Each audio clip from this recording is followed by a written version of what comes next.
अब सभी को पता होगा, एक वालिया डाकू था।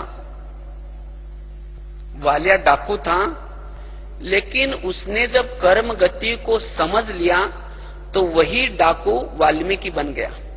क्यों? उसको कर्मों का ज्ञान हो गया। कहते वालिया डाकू था, वो जंगलों में रहता था। उस जंगल में जो भी लोग वहां से जाते थे उनको पकड़ करके काटता था, उनका सब सामान लूटता था और परिवार वालों को देता था। तो एक बार उसी जंगल से कुछ सप्तऋषि जा रहे थे, तो सभी लोगों ने सप्तऋषियों को कहा कि इसी जंगल में एक डाकू रहता है, आप लोग नहीं जाना वहां से। तो उन्होंने कहा कि हमने उसका कुछ बिगाड़ा ना है, हमें क्या कर सकता है। वो बिना सुने वो चले गए। तो सामने से वो डाकू आ रहा था, कहा कि आप लोगों को मेरे से कोई डर नहीं लग रहा है। तो उसी समय सप्तऋषि ने उनको कहा, तुम ये जो कर्म कर रहे हैं, जब इसकी तुम्हें सजा मिलेगी क्या तुम्हारे परिवार वाले लोग आएंगे? तो कहा कि क्यों नहीं आएंगे, हम सब उसके लिए कर रहे हैं, परिवार वालों के लिए कर रहे हैं सब कुछ। तो सप्तऋषि ने कहा कि जाओ पूछ के आओ। तो कहा कि अच्छा, आप लोग तो भागने की युक्ति कर रहे हैं, क्योंकि वो पूछने के लिए जाएंगे तब तक ये सप्तऋषि भाग जाएंगे वहां से जंगल से। कहा कि अगर तुम्हें डाउट आता है तो हमें इस पेड़ के साथ बांध करके रख देना। तो उस डाकू ने ऐसा ही किया और सबसे पहले पत्नी के पास जाते हैं और पूछते हैं, मैं इतना लोगों को काट करके मार करके सब सामान देता हूं, क्या इसकी सजा मिलेगी, तुम आएगी? तो पत्नी कहते क्यों आऊंगी, अगर तुम्हें ला करके देना है, काट करके दो, कमा करके दो, या चोरी करके ला कर दो, ये तो तुम्हारा फर्ज है। उसके तो आंखें खुल गई। उसके बाद अपने बेटे के पास जाता है, उसको भी यही क्वेश्चन पूछता है, तुम्हें इतना ला करके देता हूं, क्या मुझे इसकी सजा मिलेगी, तुम आएगा? तो बच्चा कहता है क्यों आऊंगा, अगर तुम्हें ला करके देना है, कमाई करके दो या काट करके दो। तो उसी समय वालिया डाकू की आंखें खुल गई, वापिस दौड़ा दौड़ा गया और उसी सप्तऋषि के चरण छुए, कहा कि आज से आप मेरे गुरु बन गए, आज से मैं कभी भी ऐसा कर्म नहीं करूंगा।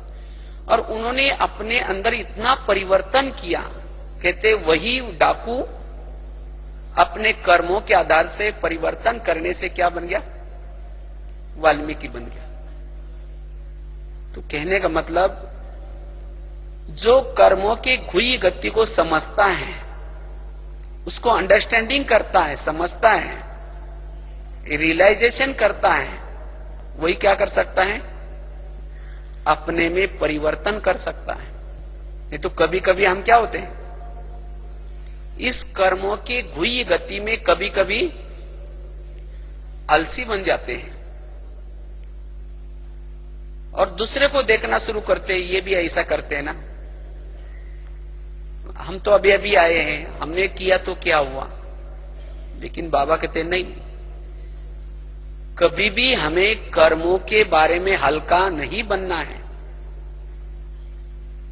नहीं तो कई भाई बहनों का यह अनुभव है, जब हम पहले ज्ञान में आए थे, हमारा योग बहुत अच्छा लगता था, लेकिन अब पता नहीं क्या हो गया।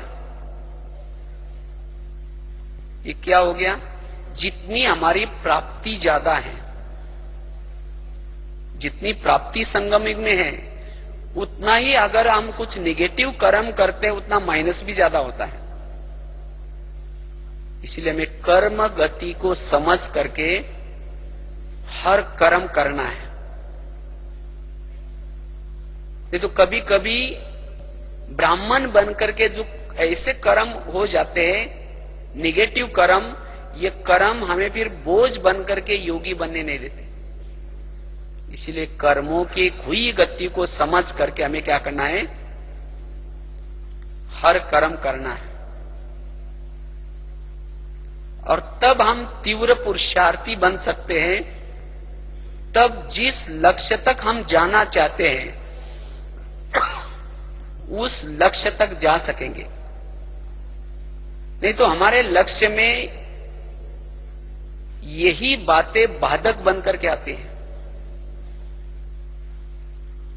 संकल्प के रूप में आएंगी, और जिससे लक्ष्य में के तरफ जाने के बजाय व्यर्थ चिंतन, व्यर्थ मनन चलता है। इसलिए हमें कर्म गति को समझ करके पुरुषार्थ करना है।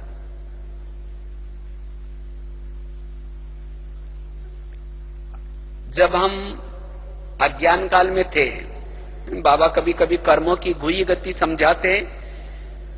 63 जन्मों में जो कुछ विकर्म किए हैं वो हमारे किससे चुक्त होंगे? योग से। जितना बाबा के साथ योग लगाते हैं उतना हमारे 63 जन्मों में जो भी कुछ अज्ञानवश किए हुए कर्मों के हिसाब चुक्त हो जाते हैं। उसके बाद इसी जन्म में जो कर्म किए हैं ज्ञान से पहले, बाबा को सुनाने से वो चुक्त हो जाते हैं। लेकिन जो ब्राह्मण बनकर के कुछ ऐसे हम कर्म करते हैं,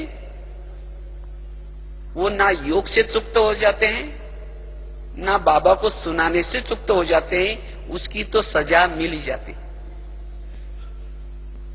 क्योंकि ज्ञानी बन करके, समझदार बन करके वो कर्म किए हैं। ये है कर्मों की गुह्य गति।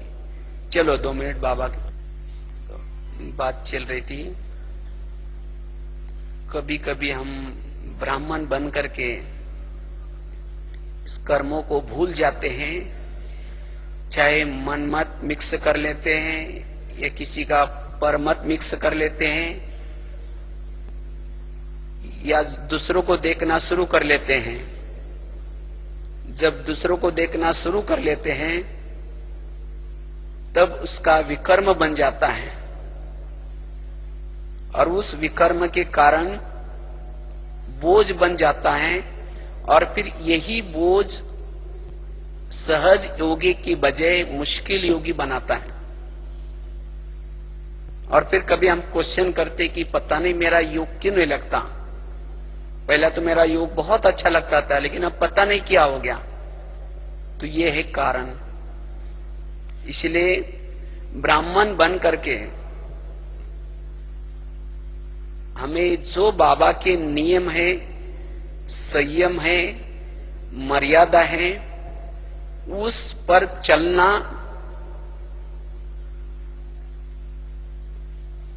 और उस पर चलेंगे तब जाकर के हम तीव्र पुरुषार्थी बन सकते हैं, सहज योगी बन सकते हैं। जैसे महाभारत में बहुत सुंदर एक दृष्टांत आता है। महाभारत में पांडव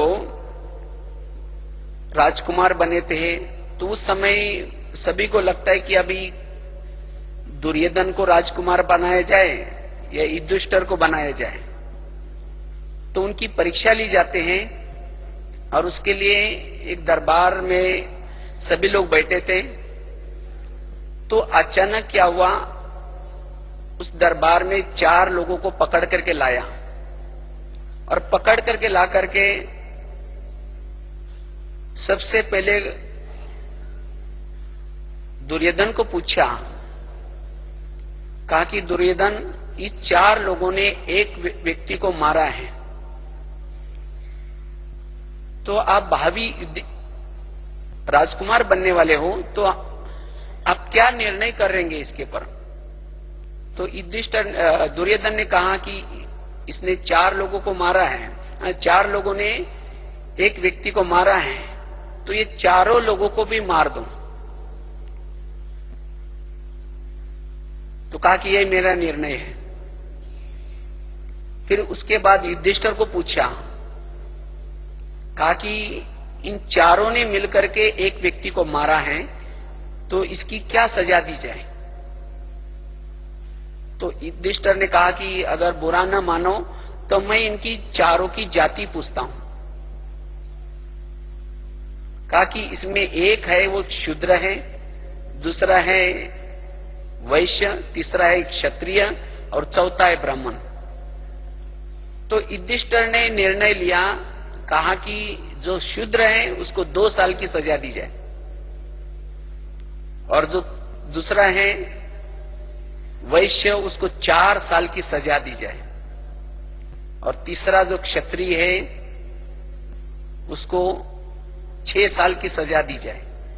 लेकिन जो चौथा ब्राह्मण है उसको क्या सजा देनी है वो मैं निर्णय नहीं कर सकता हूं, वो आचार्य बताएंगे। क्यों? कहा कि वो ज्ञानी है, वो समझदार है, फिर भी उसने ऐसी गलती काम किया। तो वास्तव में ये सब यादगार यहां संगम के हैं। जब हम शूद्र थे उस समय जो गलतियां की थी वो माफ हो सकती है, क्षत्रिय बनकर के जो गलतियां की थी उसको भी माफ कर सकते हैं, वैश्य में जो गलतियां की थी वो भी माफ हो सकती है। लेकिन ब्राह्मण बनकर के अगर गलतियां करते हैं उसको तो बाबा कहते हैं सजा मिलेगी। बाबा ने तो एक मुरली में कहा था कि मैं तो धर्मराज का राइट हैंड बनूंगा। यह है कर्मों की गुह्य गति, क्योंकि हम समझदार है, ज्ञानी हैं, तो कभी कभी इस कर्मों की गुह्य गति को भूल करके जो कुछ गिरे हुए हैं या जो कुछ आलस अलबेलापन वश होकर के सोए हैं उनको हम देख करके क्या करते हैं, हम भी आलस और अलबेलापन वश होकर के बैठ जाते हैं। इसीलिए बाबा कहते बच्चे इस कर्मों की गुह्य गति को समझना है, और तब जाकर के हम तीव्र पुरुषार्थी बन सकते हैं, और तब जाकर के क्या हुआ या ऐसा क्यों करता है, इसने ऐसा क्यों किया, ये क्वेश्चन समाप्त हो सकते हैं। और हर विपरीत परिस्थिति में, चाहे वो अच्छी परिस्थिति हो चाहे बुरी परिस्थिति हो, एकाग्रता रहेगी। जैसे मुझे कल एक भाई ने एसएमएस भेजा था, उसमें बहुत अच्छी बात लिखी थी। दुनिया में स्कूलों में क्या करते हैं, पहले लेसन पढ़ाते हैं और फिर बाद में परीक्षा होते हैं। लेकिन यहां क्या होता है, पहले परीक्षा होती है और बाद में लेसन मिलता है।